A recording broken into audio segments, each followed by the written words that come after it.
Good morning. So this is your psych professor, Mr. Barber. So I'm here. It's weird to talk to the third person. Um, but initially, what I'm looking at is we're going to go over the syllabus. We're going to kind of go over some other areas. If you notice, I did send out an email. And one of the things is I think a lot of students are having issues. All you guys are having issues in regards to finding the book or even getting the book. Again, one of the things that I'm always trying to do is make sure that everything is available to a certain extent. Again, it's one of those things I want to make sure that you as a learner are able to incorporate what you're learning, but also able to get the resources that are available. Within that, if you're having any issues, make sure you email me. Email is the best option. If you call me, a lot of times I miss the voicemails or even I miss the calls itself. Even when I'm in the office, a lot of times I kind of put everything on silent so I'm able to focus on this and that. But overall, one of the big things I'm always looking at is ensuring that you, the learner, are able to gather as much information going forward into the next upcoming courses that you're going to be in. If you're focusing in on the area of psychology, so within that, it's one of the big things I'm always looking at. So again, you guys probably got or you not probably, you guys all got an email in regards to the textbook. So if you go into your not essentials, you go into your resources resource tab, you'll find it at the bottom. It says psychology textbook. You click on that, it should automatically, unless you have what are they called, pop-up blockers and everything else. One of the things is once you automatically click on that, or once you click on that, it should automatically start downloading. Again, you usually roughly you need about 61. I believe it was about 61 megabytes. I want to say. Let me click on it right now. All right, it's already downloading, and it also has that. This is if this item does not open automatically, you can open psychology textbook here. So you click there again, and it'll start downloading it. So roughly, yeah, about 61 megabytes. I'm going to stop it from downloading. I don't need it to download. I'm just testing it out right now. But one of the things is you guys should have gotten that email. The reason why is I want to make sure that you have the textbook. And if you notice, you don't have to buy the textbook, which is amazing. Yay. You get to save money. But in addition to that, I'm urging you to read the textbook. It's not just there just to look nice and look pretty. I want you to start incorporating that. Again, if you notice for your Psych 111, you're doing a lot of reading. I've had students before that indicated that a lot of times this course is rigorous in the fact that you have to stay on task. Within that, I did change a lot. I did modify some things from the previous course. So within that, one of the things is your discussion questions. One of the big things that I'm always looking at is you being able to read the various articles that I'll post, or even the various discussion questions that I'll post. Again, you have 200 words that you're having to write. I think that's one of the big things you're always looking at is I've had students that literally said, I ran out of ideas. I'm sorry, but you have to start conjuring up, if you will, additional insight. Again, I mean, I've seen individuals write numerous texts and everything else throughout the day. Again, now you're just having to refocus that to more scholarly writing, and that's one of the big things I'm always looking at. So if you notice, if you look at your course discussion, it talks about 200 words up to midterm. After week 8, so after your initial midterm, you're then going to jump to 300 words. So I'm trying to build you up. In my, I believe it was my Psych 240, theirs is a little different in terms of writing. They have to write a little more. Psych 241, they have to write a little more. But again, it's one of those things where I want each learner to begin writing. But again, you're not just writing. I think that's one of the big things a lot of individuals are doing. They're looking at it from the outlook of, I'm just going to write. And that's amazing. That's awesome. But a lot of times you're writing with a purpose. So within that, as you're learning all these different tools, as you're learning all these different outlooks, you're having to defend everything that your position. I think that's one of the things you're looking at. You're trying to defend what you're trying to convey in a given message. You're not simply just saying, I like this idea. I'm going to ask why. Why do you like this idea? Why do you like that idea? Is there a reason? And if you say, you know what, because I just like it, that's awesome. That's great if you're working with a 5-year-old. But one of the big things is as you're moving up and up and up, one of the things you're always having to do is you're having to defend it from actual resources, scholarly resources. So within that, it's one of the big things I'm always looking at is, are there resources available? There's a ton of resources out there. If you notice, if you go onto your, I think that's one of the things I need to kind of go over, and I'll go over that with you today. Your citations. I want you to start learning how to cite work. Again, you also, if you go into your resource tab, you go down, it has APA style format hits, APA 6th edition sample paper. Within that, one of the things you're looking at is what things can how can I cite? If you notice, I think I did put this in your syllabus. Hold on, let me find it. Find. So one of the things I'm always looking at, and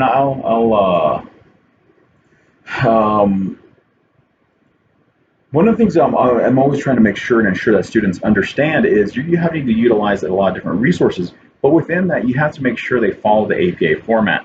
I don't know if some of you guys have had that experience of following an APA format, or if simply you're just looking at it thinking, oh yeah, I'm just gonna wing it. I urge you not to wing it and take the time to begin to incorporate what is there. Okay, so if you go to your discussion question 2, um, it'll have owl.purdue.edu. Click on that resource. Again, that's one of the things you're going to be using throughout your whole semester. You're going to have to incorporate that. You're going to have to learn how to cite. You're going to have to learn how to utilize APA formatting. And again, you also have resources a lot of times at your sites. You have Shiprock, you have Crown Point, you have all these different sites that initially you can go to. And a lot of times you're looking at it as that's a lot, that's a hassle. Yes, but again, you're investing in yourself. That's how I'm looking at it. Is I'll try to offer as many tools as possible, but again, I leave that also up to you because again, you did sign up for an online site course. So within that, that's where I'm leaving a lot of the responsibility back on you. I'll guide you here and there, but again, one of the big things I'm always looking at is as you're going along, you're having to incorporate all these different outlooks and breaking it down into a more scholarly perspective. So that's primarily how it lays it out. So you have your discussion questions already up. Again, those are due every Sunday. So again, take the time. I urge you not to rush through it. You will have the choice of choosing two. So again, you have the choice of choosing two of them.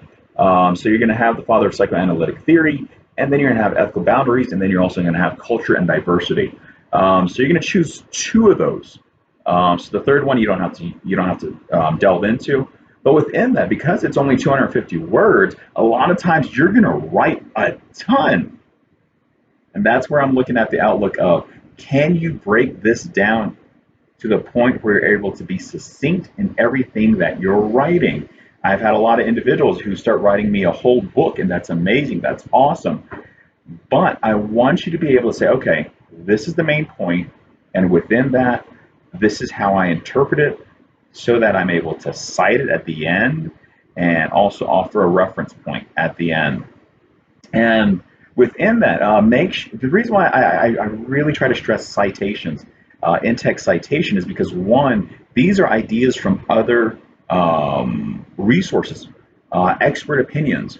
And a lot of times I've had students that, one, as they're going through, they'll write an amazing piece, and I'm reading it thinking, wow, this is an amazing individual, everything else, but they don't cite it. And I'm thinking, one, I'm hoping you have a PhD in something.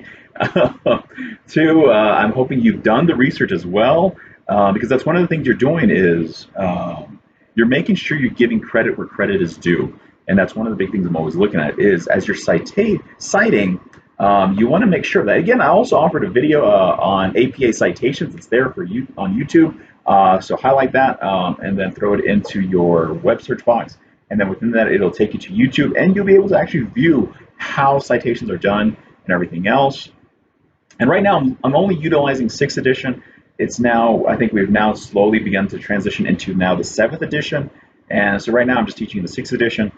So within that, I'm pretty sure some of you guys have already started utilizing APA citations. So that's primarily the discussion board. So again, that's the reason why I have it succinct only to the area of, I believe it was 200 words. Let me look. Yes, 200 words up to midterm. So that's one of the big things you're always looking at. You're looking at and saying, okay, how can I incorporate all of this and then break it down for myself so I'm able to gather the key ideas. So as you're going along, let's see. So we covered that portion. Let me see. So as you're going along, so let me just go over the scheduling. I don't think I haven't gone over scheduling with each of you or any of you. So the first part, if you know, week one. So again, you already had your discussion questions. You also had your quiz. Again, there was a glitch on my end, so that's one of the things I'm always. Some of you guys are just going to end up getting the automatic 5 points. If I've already graded it, I'm just going to have to boost it up to the 5 points. Due to the fact that one, I wanted to, it was a merging of all these different classes, and when it merged it, it just screwed up the whole grading system again. But now we're back on board. We're back on an even keel. So within that, that's one of the things we're looking at now as we're moving forward. So as I'm looking here, hold on. What is going on? Okay, there you go. So as we're looking here, week two, you have your discussion question again, 5 points. Quiz again, 5 points. Then moving into week three, which is next week. Again, that's where I'm looking at your topic of interest. Within that, you should already have begun writing some form. If you look at your assignments, let's see, let me look at your assignments. Your assignment board, assignment activities. You're going to have a topic of interest, so you're going to click on that. As you click on it, it has a breakdown. So this is due February 2nd. Do not panic. So again, one of the things you're looking at is, again, it's only 2 pages, 2 to 2.5 pages. That's what I'm looking at. 2 page minimum. I've had some students that, I turned in I ran out of ideas. Again, that's one of the big things I always look at is I need you to conjure up more ideas. Because one of the things I kind of have a layout of what I'm kind of expecting. So one of the big things I've always had questions on is the title page. And they'll submit papers, individuals will submit papers and they say, I did turn in 2 pages. Your title page doesn't fall into the area of the 2 pages. Your title page is just a cover page, and then you have a reference page.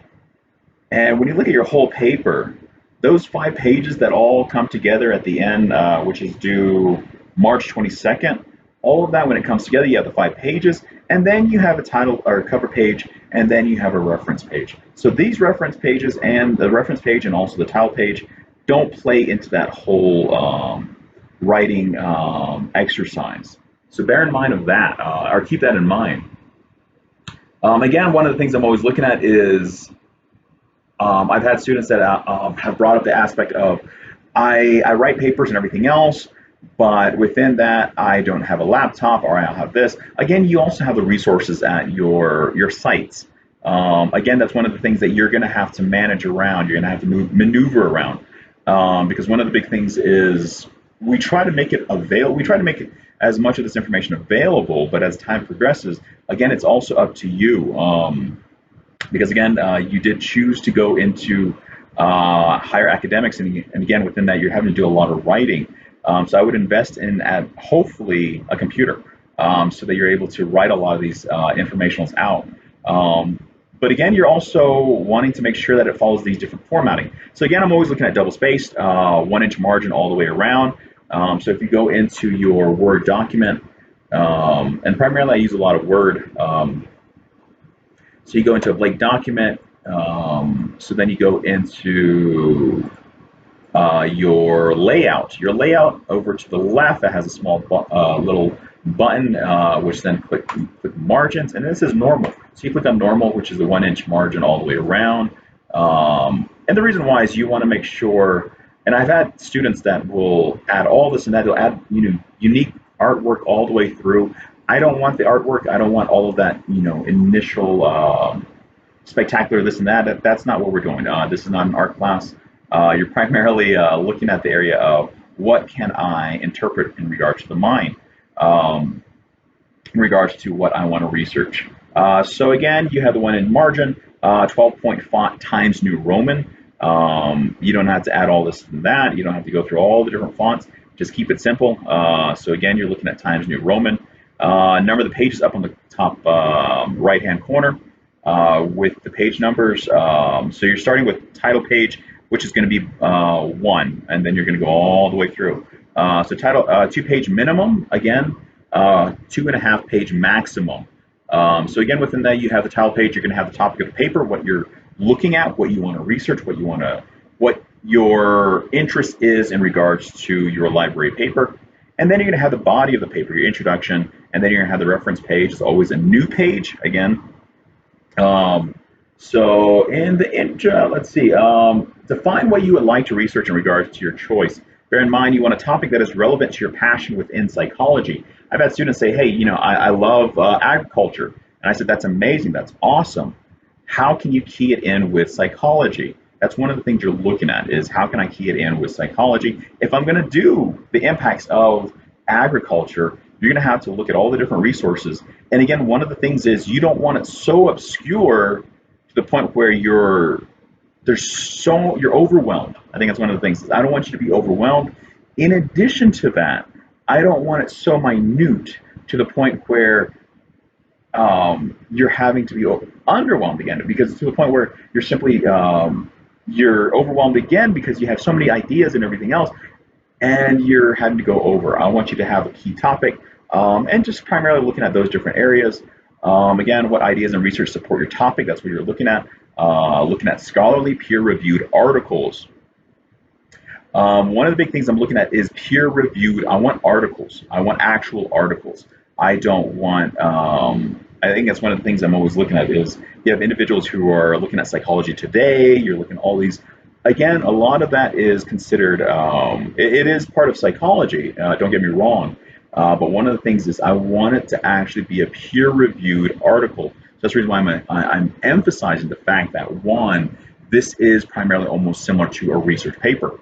What areas of understanding are you wanting to gain from the topic of choice? That's where you're just expressing that. You're saying, hey, this is what I want to understand. Is there research behind your choice? Again, sometimes there's no research behind some of the different topics that you may have chosen. Again, that's what you're looking at and saying, okay, is there enough to back up my work? Because one of the things, if you look at it, it will explain that the references, you have to have 5 scholarly references. So in other words, 5 scholarly research articles. I've had individuals that have submitted work that have utilized newspapers, and I get newspapers are great, and they help to support that, but you still have to have the scholarly research articles. You can submit a maximum of 2 times. Again, this is for the rough draft, which is due on March 8th. But right now, this topic of interest assignment, this is due on February 2nd. So I want you to be able to get a lot of this done. If you scroll down farther, topic of choices, you can go to that little website that I provided. And again, you're also looking at idea formulations. You have early childhood, you have children's mental health, you have stages of human development, social development of children, influence of television on children, or even music in regards to the influence on children, children's emotional development, impact of teenage sexting on children, violent music, impact on children.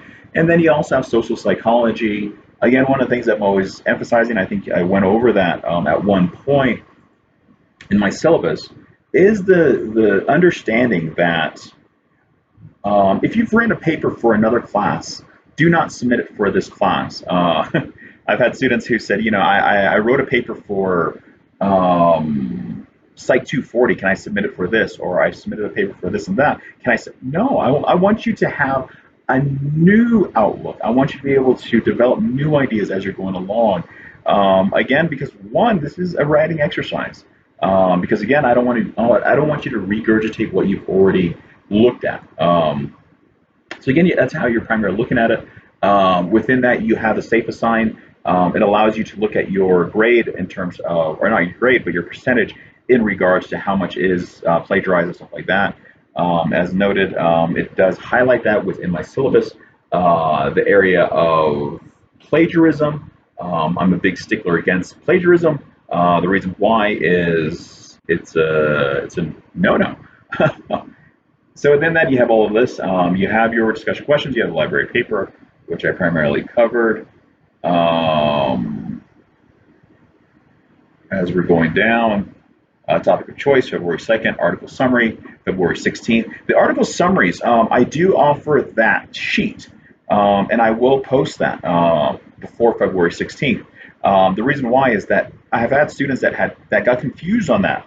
So again, I will try to explain that when the time comes again next week, to allow you to have a better understanding of what's going on.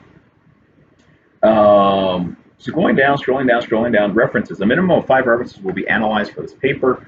So that's one of the things you're always looking at, is making sure, and I cannot stress that enough. So if you cite a work, if you have an in-text citation and you cite someone's work, so say for example, I'm going to give you this example. So here's my the book, the textbooks that I'm using for abnormal psychology. So say for example, I flip through, and it says here's one. The intervention listed as well-established treatments have been shown to be effective in 2 well-designed group experiments or a large series of well-designed single-subject experiments. Well, within that, I interpret that. I'm like, wow, this is amazing. So I'm looking at, okay, I'm looking at it and I'm reading, I'm thinking, okay, there's been some well-established treatments based upon well-designed group experiments, which have been conducted in a large series and all have been primarily offered in a beneficial manner. Well, guess what? I took all of these words and I switched around and made it my own, which is amazing. I still have to make sure at the end, I put the little brackets. I have to make sure that I cite these individuals. So you have Lyons and then you have Martin. So Lyons and Martin, and then I will look up the date. What is the date? So it's been published. Bear with me. 2014. So that's what I'm going to utilize. So I have the brackets, then I have Lyons and Martin, and then I have a comma, and then I have 2014. And if I've taken a direct quote, I have to make sure that I cite what paragraph I've taken that from and everything else. That's one of the things you're looking at, is if I cite that, so now on my reference list, I have to make sure I also reference the book. I reference the book itself, everything else, all the key information. And that's one of the big things I'm always looking at, is making sure that you are beginning to learn that. And you're also going to see that in your discussion questions. I will go through it, I will read them, and as I'm reading them, I will highlight that one, this has not been done, this has not been done. And a lot of times I've had students get frustrated with that. They're saying, I didn't know that you were keen on that. Well, yes, I am. I'm very keen on it because, one, I want you to begin to start implementing that in your discussion writing. So by the time you're actually writing your scholarly paper or your library paper, you're able to say, okay, I know this now, and I'm not going to make these same mistakes later. So that's one of the things I'm always looking at. If you notice late assignments, if discussion questions are submitted late, say for example, Sunday rolls around, you haven't submitted anything, but you're like, hey, you know what, I'll wait till tomorrow, and it's a Monday, and you submit it Monday, guess what, you lost 5 points. So that's one of the things I'm a big stickler on. The reason why I say that is you have a whole week to write up all of this and that, and to submit it, and also to make sure that you post to another individual.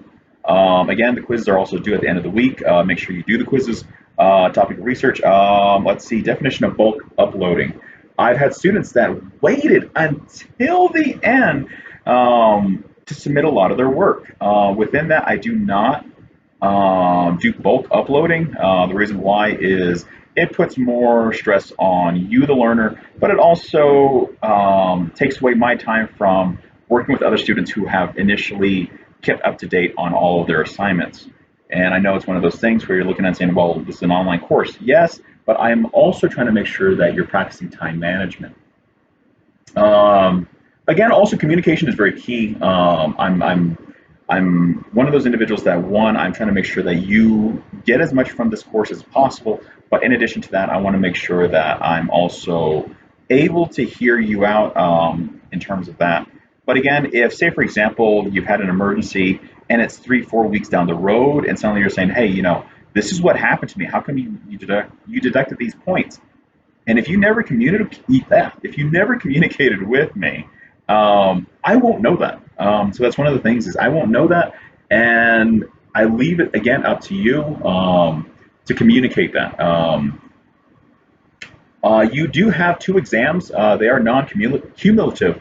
So you have the first exam, which is coming up in Let's see. So that's the midterm, I believe. Hold on. Yes, the midterm, which is March 2nd through the 6th. And then you also have another final exam, which is April 27th through May 7th. One of the things I try to stress so much, you only have one chance to submit this. And this goes for all the quizzes and all the exams, everything else. I stress you to take your time. Um, you have the book, you have the different resources, you have the PowerPoints, you have the articles. I will pull things from all of these different resources to make the best possible exam so that you, the learner, are able to implement that in your everyday life. But in addition to that, I cannot stress this enough, take your time. It is not a timed exam. I think that's one of the big things. A lot of students are like, oh my goodness, I have this. No, once you click on that, it starts. Take your time, carve out maybe an hour, 2 hours, 3 hours if you may, and just take your time going through step by step. Because again, I want you to learn it. I want you to know this information. I don't simply, I'm not trying to rush you through it. Again, of course, I am trying to get you through it. But again, one of the things I'm always looking at is ensuring that you, the learner, are able to implement this in your everyday lives, everything else. Again, there are multiple choice. You will have the opportunity to submit the midterm twice, actually. Okay, there you go. So you have the midterm. You have the option of submitting it twice. Um, so within that, so for the quizzes, you only have one submission for that one. For the midterms, you have the option of submitting it twice. So again, bear that in mind. And and the higher grade will be utilized. Again, it's listed in your syllabus. For the exam, you only have one submission. That's what I was reflecting on. Okay, so you have one opportunity to submit your exam. So take your time. I cannot stress that enough because one of the things is I've had students say, hey, I submitted it. Can I get a better grade? Everything else. For the midterm, you have two options, or not two options. You have twice the opportunity to bring your grade up to a certain extent. For the final exam, again, you only have one opportunity, so take that time. Your grading criteria is here. Bear in mind that I do make it very simple. I try not to confuse you because one, if I confuse you, then I'm confusing myself as well. You have academic dishonesty that we talked about, cheating, fabrication, plagiarism. I cannot stress that enough. Your safe assigned scoring scores below 50%. That's what I love. Medium score is 15 to 40. I have to start looking at it and try analyzing it. Scores above 40 to 60% onwards, I then start emailing you and saying what is going on. And again, if your papers mirror exactly another person's work, I will email you immediately and we will have a discussion. Because one, I want to make sure that you have then 24 hours to resubmit another one. As noted, you will have 24 hours to resubmit with various necessary changes. If you choose to forego that, if you say, you know what, I don't care about it, I've submitted a paper already, and you don't want to, again, with that, I simply say, okay, if that's the case, and I'll try to work with you to a certain extent. Again, but if you are not willing to work with me, again, one of the things I'm also going to do is gather all the different evidence initially with that, and I will submit that to the dean and everything else, and they will initially deal with that. But overall, that's one of the big things is I will try to work with you, but again, if you're not willing to work with me, again, I leave that up to you as well. You are an adult, so within that, that's how I leave it to every individual. So I think that covers all of, well, not all, but again, you also have the syllabus in front of you, hopefully, as we go through. If you have any additional questions, please email me. That's one of the big things is I check my email throughout the day. At times, even in the evening, it'll start popping up here and there. But also bear in mind that if you email me at 9 or 10 o'clock at night and you simply say, email me back immediately, one of the big things is I am still your professor. So within that, I will get back to you, yes, but it probably be within the next day. So within that, that's one of the big things is if I had students that simply said, this is what I want, this is what I want. And I said, that's great, that's awesome. But again, you're not the only learner within this whole environment. and I want to make sure that I reach to you and I reach out to you and everything else. But also bear in mind that I will try to get back to you as soon as possible because again, one of the big things is I just want to make sure that that's always clear is that level of respect amongst one another. I think that's one of the big things is I just want to lay that out. In addition to that, I don't necessarily go by my first name. I think I'll just cover that really quickly. I don't necessarily go by my first name. I go by my last name. And just within that, that's just a boundary that I create with every individual, no matter who I meet. The reason why is, again, you're also learning that within your field and within your study. When I counsel individuals, I simply refer as my name and everything else. And some individuals are saying, why can't we call you by your first name? One of the big things is we're not on a first name basis because one, you are the learner. Within that, even when I counsel individuals, again, you're creating that boundary.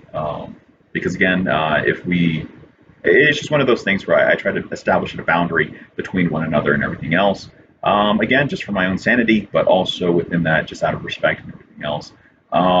So within that, that's primarily that covers, I think, the whole syllabus in a nutshell.